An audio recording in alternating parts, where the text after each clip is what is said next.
Good morning, good morning, good morning mga people. Ito po si Cebuano kami. Meron akong bagong location. Mamaya ipakita ko sa inyo. Please don't forget to subscribe, like, and share. I-follow niyo na rin po yung Facebook page ko na Bizdak Journey. Okay? Thank you. Nandito ako ngayon sa Grandes Boulevard. Kung saan makikita nyo yung Grandes Primary School. Public school ito sa kanila. Dito sa Bansya.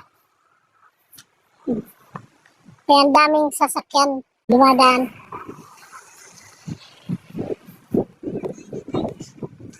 Maganda tong public school nila. Parang private na rin sa atin. At saka napakalawak ng school. Tingnan nyo yung basketball court. Dalawang court. Pwede rin gawing tennis court yan. At yung sa bandang likod, playground yun. Yung football kasi yung nila, soccer yung nila ito. Isa sa mga sports na kahiligan nila. Yung football.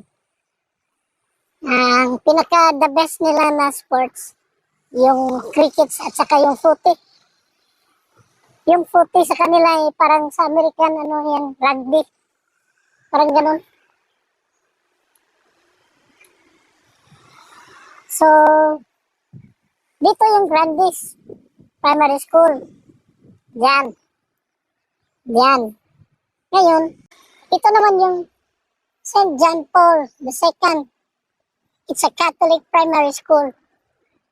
Diyan nag-eskwela yung apo ko, si Riley.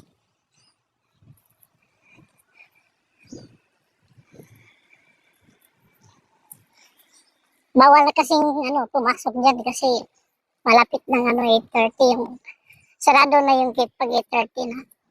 Hindi pwede makapasok. Dito muna tayo sa Grandes Primary School. Ito yung sabi ko sa inyo yung malaking playground. Di ba ang ganda? Napakaganda, napakalawak. At saka ginawa itong parang open ito. Kung napapansin nyo, may mga bakod yung sa school. Pero dito, hindi siya nakabakod kasi it's open for public. Ang daming tao dito na nakatambay katulad nito, nag-garilyo. So, napakalawak. Magandang yung lugar nila. Open siya kasi para siguro magamit ng iba. Kaya ganito yung ginawa nila. Kasi public school So parang ginawa nilang park. Dati kasi yung lugar nito daming mga puno. Ngayon na magkabila lang sila. Ito yung private school, primary school. Ito yung public school. Banda dito. Ganda dito kasi may park talaga sila may bench sila na upuan mo. Kung walk the dog kayo, everyday. May upuan dito. Subukan natin magpahinga. Diba? Ang ganda. Social yung upuan, no? Tao na lang ang kulang.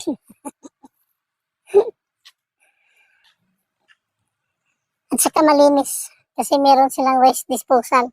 Yung bin na to for general waste. Ayaw nilang magkalat. So ito yung nila. Diba? Ang ganda.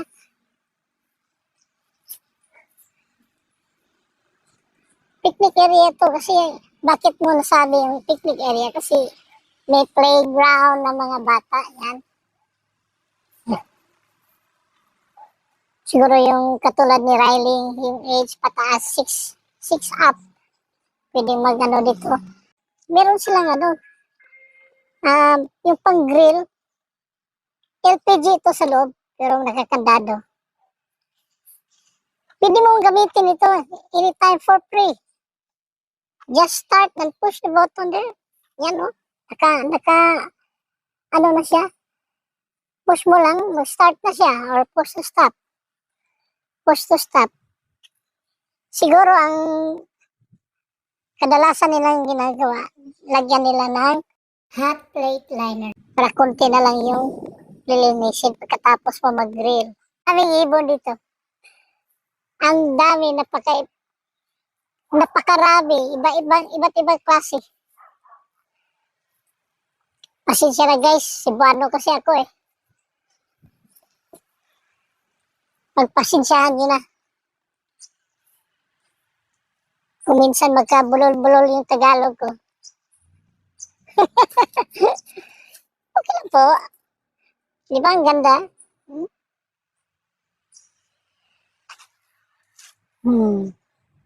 May pa-slide pa hala.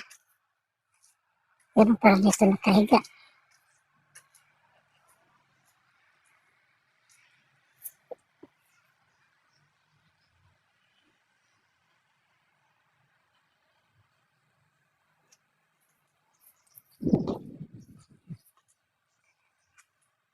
Kala ko ano.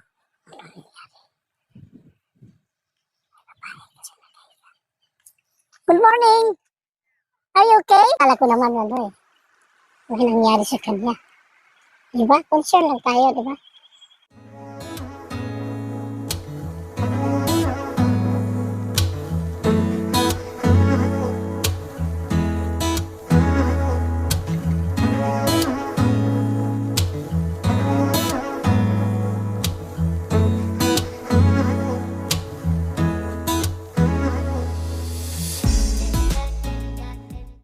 At yung banda doon, yan yung waiting area ng bus papuntang Joondalup.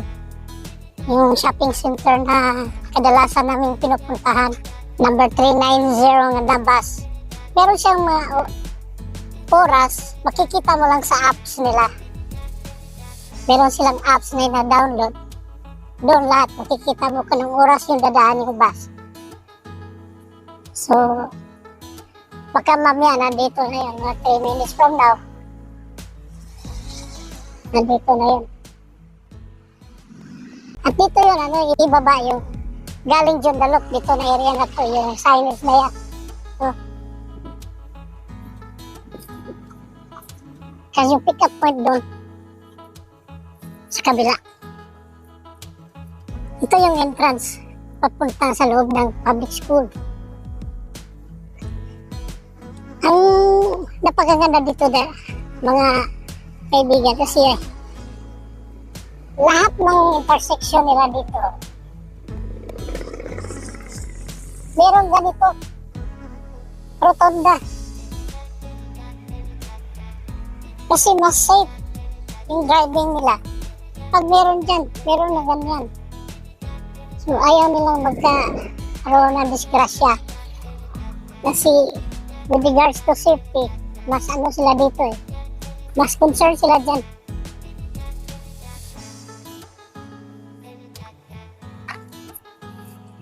Mamaya meron akong ipakita sa inyo. Bahay na kaibigan ni Ayan. Ayan na yung bus, oh. Yung 390. Papuntang Joondalup Station yan. Yan. Malapit lang kinaayan yan. Mga 5 minutes walk lang galing doon sa kanila. Saka doon yan. Yung sinabi kong pick up point niya, dyan.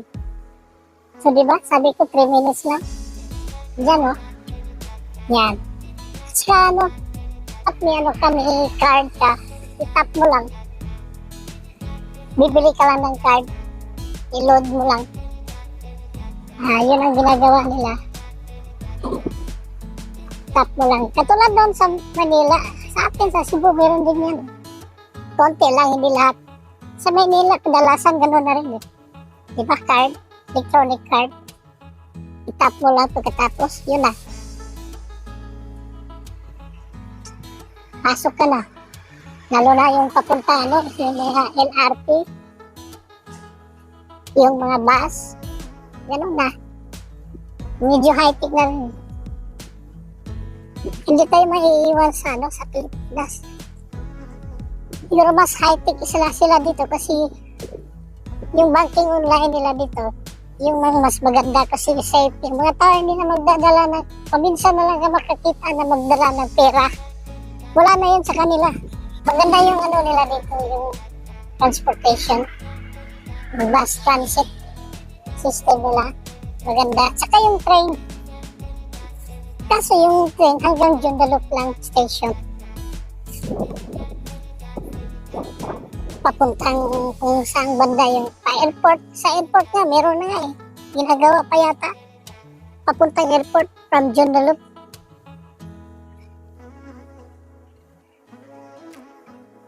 Kaya medyo matraffic papuntahan ano, airport. Ang dami kasi ano eh, construction. Dito naman, diyan pre-candy yung apo ko si Riley.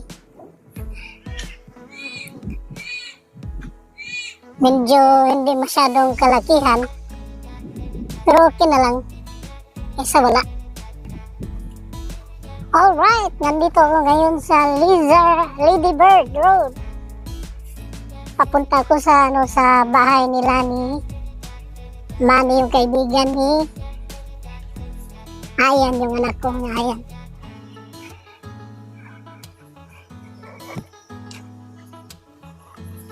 Medyo nawala ako sa ano, sa mapa.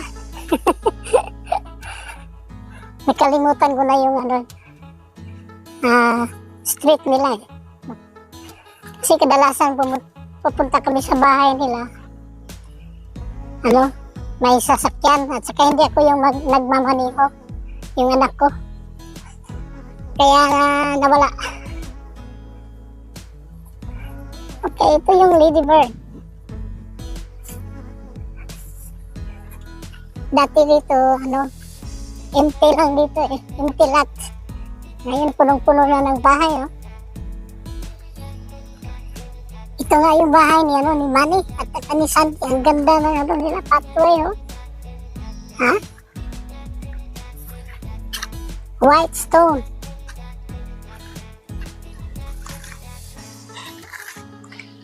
Okay, may camera sila sa loob. Mag-say hi lang ko sa cam. Hi. Hindi ko magtagal. Nakaisturbo tayo, natutulog si Sandy. Napay-mekan to. Mga 4 mekas lahat, oh. Nga, nindot siya, kiduuro siya sa primary school, sa public school nila doon. So, pabalik na ko guys. Gigan ko sa ilahan ni Don Manny o Sandy. Medyo init na.